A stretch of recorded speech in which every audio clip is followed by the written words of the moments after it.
ఈ చేసిన ఉద్దారకం చాలదంటే కేరళకు పోయి నిన్న కేరళలో పోయి ఏమంటుండు మేము మొత్తం 6 గ్యారెంటీలు అమలు చేసినాం తెలంగాణలో ఇక కేరళలో కూడా అమలు చేస్తామంటావు. ఏం చేసినావు ఆయన? ఎస్సీ ఎస్టీలకు పట్టాలు ఇచ్చినావు, ఎస్సీ ఎస్టీ డిక్లరేషన్ అమలు చేసినావు, రైతు డిక్లరేషన్ అమలు చేసినావా, మహిళలకు మహాలక్ష్మి 2500 ఇచ్చినావా, అవ్వా తాతలకు 4000 పెన్షన్ ఇచ్చినావా, రుణమాఫీ పూర్తి చేసినవా, 15,000 రైతు బంధు ఇచ్చినవా, తులం బంగారం ఇచ్చినవా, ఆడపిల్లలకు స్కూటీలు ఇచ్చినవా, జర్నలిస్టులకు అక్రిడేషన్ కార్డు ఇచ్చే తెలివి కూడా అయిపోయాయి నీకు. ఇంకా పోయి కేరళలో పోయి ఎందో మాట్లాడుతుండు. ఇలా కూట్ల రాయి తీయనుడట, ఏట్ల రాయి తీయడానికి పోయిండట. తెలంగాణలో ఇచ్చిన హామీలు అమలు చేయలే గాని ఈయన ముఖానికి ఇంకేందో పోయి కేరళలో పోయి వచ్చిదాని ఇంగ్లీష్ లో పెద్ద పెద్ద డైలాగులు కొడుతున్నాడు. ఎట్లా ఉందంటే ఇంట్లో ఈగల మోత అంటే అదేంది కేరళ పోయి పల్లకిలు మోస్తున్నాడు. తెలంగాణలో ఏం జరుగుతుంది మనం చూస్తలేమా? తెలంగాణలో నిన్న అదేంది గ్రామ సభలైనవి. గ్రామ సభలల్లా అక్క చెల్లెలు తిరగబడ్డారు నీ అధికారుల మీద, నీ ఎమ్మెల్యేల మీద, నీ మంత్రుల మీద.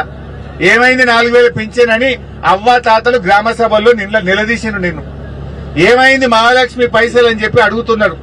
ఫీజు రియంబర్స్మెంట్ పైసలు ఎప్పుడు ఇస్తావని పిల్లలు నిలదీస్తున్నారు.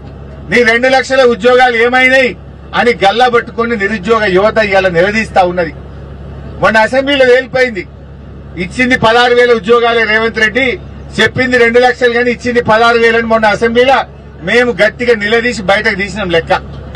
16,000 ఇచ్చిండు, మోసం చేసిండు రేవంత్ రెడ్డి అనే ముచ్చట ఇవాళ నిరుద్యోగ యువతకు అర్థమైపోయింది. ఇప్పుడు ఇంట్లో ఈగల మోతుంటే కేరళ పోయిన పల్లకీలు మోస్తుంది. నీ ఇల్లే చక్కగా లేదు, ఇక్కడ ఇచ్చిన 6 గ్యారెంటీలు అమలే చేయలేదు. ఈయన పోయి కేరళలో ఏమో చేసినామంటుండు. పోదా కొడంగల్కి వస్తావరా? కొడంగల్ ఏ ఊరు కోదామో చెప్పు. 100% రుణమాఫీ అయిన ఊరు ఉందా కొడంగల్లో? ఏ ఊరు కోదామో రా రేవంత్ రెడ్డి. నీ కొడంగల్లో కూర్చొని మాట్లాడుతున్నా, నీ కొడంగల్కేలే మాట్లాడుతున్నా, నేను ఎక్కడి నుంచో మాట్లాడతలేను. ఏ ఊర్లో పోయినా ఏ తండాలో పోయినా రుణమాఫీ కాని రైతులు బాధపడతా ఉన్నారు.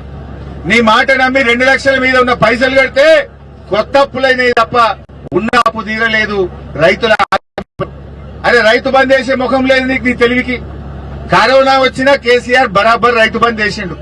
నువ్వు 3 సార్లు రైతు బంద్ ఎగ్గొట్టినావు. ఇప్పటికీ ఓసారి 3 ఎకరాలకు ఇచ్చినావు, ఓసారి మొత్తానికే ఎగ్గొట్టినావు, ఒకసారి 1 ఎకరానికే ఇచ్చినావు. రైతు బంద్ ఎగ్గొట్టినావు. పోయిన యాసంగి బోనస్ ఎగ్గొట్టిండు, ఈ యాసంగి బోనస్ కూడా గోవిందనే. ఈయన ఈ ముఖం ఇచ్చే ముఖం కాదు, అందుకే సప్పుడు ఎత్తలేదు. ఇక ఈ అందానికంటే కేరళలో పోయి నేనేమో ఏం పడగొట్టినావు నువ్వు? ఉన్న రైతు బంధు ఉడగొట్టినావు. ఉన్న కళ్యాణ లక్ష్మికి చక్కగా వస్తలేదు, పిల్ల ఉడితే కానీ కళ్యాణ లక్ష్మి చెక్ వస్తలేదు. బతుకమ్మ చీరలు బంద్ అయినాయి.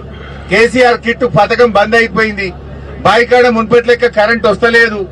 నువ్వు చేసిందేమున్నదా?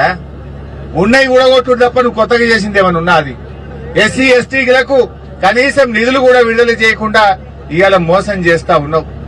ఇవాళ కేరళ వాళ్ళు నీకంటే తెలివైన వాళ్ళు, రేవంత్ రెడ్డి బాగా చదువుకున్న వాళ్ళు. నువ్వై చెప్తే నమ్మేవాళ్ళు. కేరళ ప్రజలు అన్ని విషయాలను ఎందుకు గూగుల్లో కొట్టి రాదా బయటకు? గూగుల్లో కొట్టి తెలంగాణలో ఎన్ని గ్యారెంటీలు అమలైనాయి అంటే గూగుల్ చెప్పదా?